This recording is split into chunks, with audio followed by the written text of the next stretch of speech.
Hello viewers, আসসালামু আলাইকুম। কৃষি পরিবারের পক্ষ থেকে আপনাদের সবাইকে জানাচ্ছি আন্তরিক শুভেচ্ছা এবং অভিনন্দন। ভিউয়ার্স, আজকে আমি আপনাদেরকে দেখাবো কোন সবজি গাছে কতদিন বয়সে কী পরিচর্যা করলে বাম্পার ফলন পাবেন। আমি আশা করি আপনারা যদি আমার এই ভিডিওটা প্রথম থেকে শেষ পর্যন্ত দেখেন তবে আপনারাও জানতে পারবেন কোন সবজি গাছে কতদিন বয়সে কী পরিচর্যা করতে হবে। আর আপনারা যদি আমার মতো করে সবজি গাছে পরিচর্যা করেন তবে আপনাদের সবজি গাছগুলো টাটকা এবং সতেজ থাকবে। তবে চলুন ভিউয়ার্স, মূল ভিডিওতে চলে যাই। আমরা প্রথমেই জানবো মিষ্টি কুমড়া গাছে কীভাবে পরিচর্যা করতে হয়। আপনারা অবশ্যই মিষ্টি কুমড়াটা দোআঁশ থেকে বেবে দোআঁশ মাটিতে চাষ করবেন। মিষ্টি কুমড়া গাছের বয়স যখন 15 থেকে 18 দিন হবে তখন চারদিকের মাটিগুলো আলগা করে দিবেন। একটা কাঁচি, দা অথবা কোদালের মাধ্যমে চারদিকের মাটিটা আলগা করে দিবেন। এটা অবশ্যই করে দিবেন যখন মিষ্টি কুমড়া গাছের বয়স 15 থেকে 18 দিন হবে।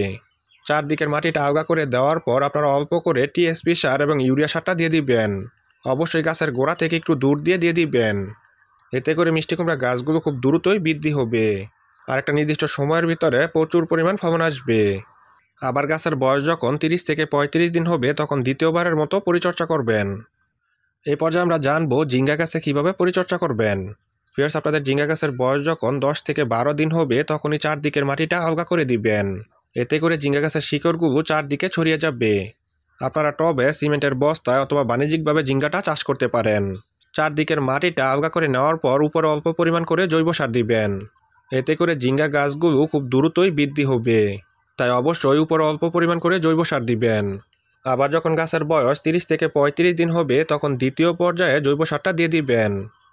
ভিউয়ার্স, এইভাবে যদি আপনারা ঝিঙ্গা গাছের পরিচর্যা করেন তবে আপনারা আপনাদের গাছ থেকে ভালো একটা ফলন পাবেন। এখন আমরা আলোচনা করব কিভাবে করলা গাছের পরিচর্যা করতে হয়। আপনাদের করলা গাছের বয়স যখন 12 থেকে 15 দিন হবে তখনই চারদিকের মাটিটা আলগা করে দিবেন। এমনভাবে আলগা করে দিবেন যেন শিকড়গুলো কাটা না পড়ে। চারদিকের মাটিটা আলগা করে দেওয়ার পর আপনারা অল্প পরিমাণ করে টিএসপি এবং ইউরিয়া সারটা দিয়ে দিবেন। এতে করে করলা গাছগুলো খুব দ্রুতই বড় হয়ে যাবে। তাই অবশ্যই একটা নির্দিষ্ট সময় পর পর আপনারা এই টিএসপি সার এবং ইউরিয়া সারটা দিয়ে দিবেন। আবার গাছের বয়স যখন 30 দিন হবে তখন দ্বিতীয় পর্যায়ে সারটা দিয়ে দিবেন। অবশ্যই গাছে নিয়মিত পানি দিবেন। গাছের বয়স এবং বৃদ্ধি অনুযায়ী সারটা কমিয়ে বাড়িয়ে দিতে পারেন।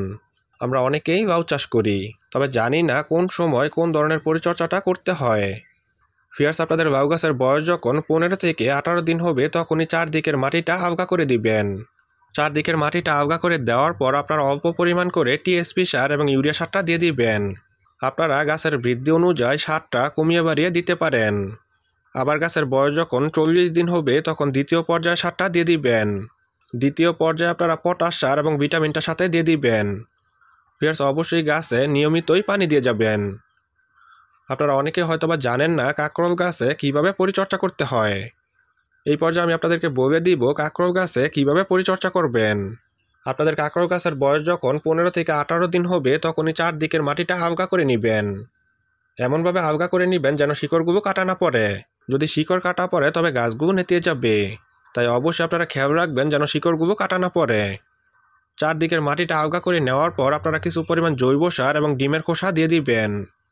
এতে করে গাছগুলো খুব দ্রুতই বড় হবে। আবার গাছের বয়স যখন 40 থেকে 45 দিন হবে তখন দ্বিতীয় পর্যায়ে সারটা দিয়ে দিবেন। আর নির্দিষ্ট সময়ের ভিতরে ভালো একটা ফলনও পাবেন।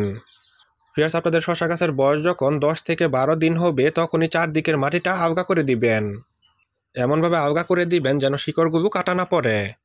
মাটিটা আলগা করে দেওয়ার পর আপনারা কিছু পরিমাণ জৈব সার এবং হাড়ের গুঁড়া দিয়ে দিবেন। এতে করে শসা গাছগুলো খুব দ্রুতই বড় হবে আর গাছের পাতা ডোকাগুলো চলতে থাকবে। পুনরায় গাছের বয়স যখন 25 থেকে 27 দিন হবে তখনই কিছু পরিমাণ ভিটামিন দিবেন। এতে করে গাছে দ্রুত প্রচুর পরিমাণ স্ত্রী ফুল আসবে। আমার মতো করে যদি আপনারা শসা গাছের পরিচর্যা করেন তবে আপনারা আপনাদের শসা গাছ থেকে ভালো একটা ফলনও পাবেন। ভিউয়ার্স, অবশ্যই আমার মতো করে শসা গাছের পরিচর্যা করবেন। আমরা অনেকেই চাল কুমড়া গাছ থেকে ভালো একটা ফলন পাই না। তাই আজকে আমি আপনাদেরকে জানাবো কিভাবে পরিচর্যা করলে চাল কুমড়া গাছ থেকে বেশি পরিমাণ ফলন পাবেন। চাল কুমড়া গাছের বয়স যখন 15 থেকে 18 দিন হবে তখনই আপনারা চারদিকের মাটিটা আলগা করে দিবেন। এতে করে চাল কুমড়া গাছের শিকড়গুলো মাটির নিচ দিয়ে চারদিকে ছড়িয়ে যাবে। চারদিকের মাটিটা আলগা করে দেওয়ার পর আপনারা অল্প পরিমাণ করে টিএসপি সার এবং ইউরিয়া সারটা দিয়ে দিবেন। সারটা অবশ্যই গাছের বৃদ্ধি অনুযায়ী দিয়ে দিবেন। বেশি পরিমাণ সার দিলে আবার গাছগুলো নেতিয়ে যাবে। তাই অবশ্যই পরিমাণ মতো দিয়ে দিবেন। আবার গাছের বয়স যখন 40 থেকে 45 দিন হবে তখন দ্বিতীয় পর্যায়ে সারটা দিয়ে দিবেন। ভিউয়ার্স, আপনাদের দুন্দুল গাছের বয়স যখন 22 থেকে 25 দিন হবে তখন চারদিকের মাটিটা আলগা করে দিবেন। চারদিকের মাটিটা আলগা করে দেওয়ার পর কিছু পরিমাণ ইউরিয়া সার দিয়ে দিবেন। আর অবশ্যই দুন্দুল দোআঁশ থেকে বেবে দোআঁশ মাটিতে চাষ করবেন, এতে করে দুন্দুলের ভালো একটা ফলন পাবেন।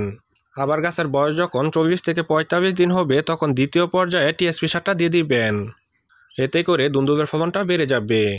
ফ্রেন্ডস, আমি আশা করি আপনাদেরকে বোঝাতে পেরেছি যে কোন সবজি গাছে কী পরিচর্যা করলে ভালো একটা ফলন পাবেন। আপনারা অবশ্যই আমার মতো করে সবজি গাছে পরিচর্যা করবেন। তো ফ্রেন্ডস, এই ছিল আমার আজকের ভিডিও। আমি আশা করি আমার এই ভিডিওটা আপনাদের কাছে ভালো লেগেছে। আমার এই ভিডিওটা যদি আপনাদের কাছে ভালো লেগে থাকে তবে অবশ্যই লাইক, কমেন্ট এবং শেয়ার করবেন। আর নতুন নতুন সুন্দর সুন্দর কৃষিভিত্তিক ভিডিও পেতে অবশ্যই কৃষি পরিবারের সাথে থাকবেন। আপনারা চাইলে আমাদের ফেসবুক পেজেও যুক্ত হতে পারেন। আমাদের ফেসবুক পেজের নাম হচ্ছে কৃষি পরিবার। সবাই ভালো থাকবেন, সুস্থ থাকবেন এই কামনা করে আজকের মতো বিদায় নিচ্ছি। দেখা হয়ে যাবে আগামী কোনো নতুন ভিডিওতে। আসসালামু আলাইকুম।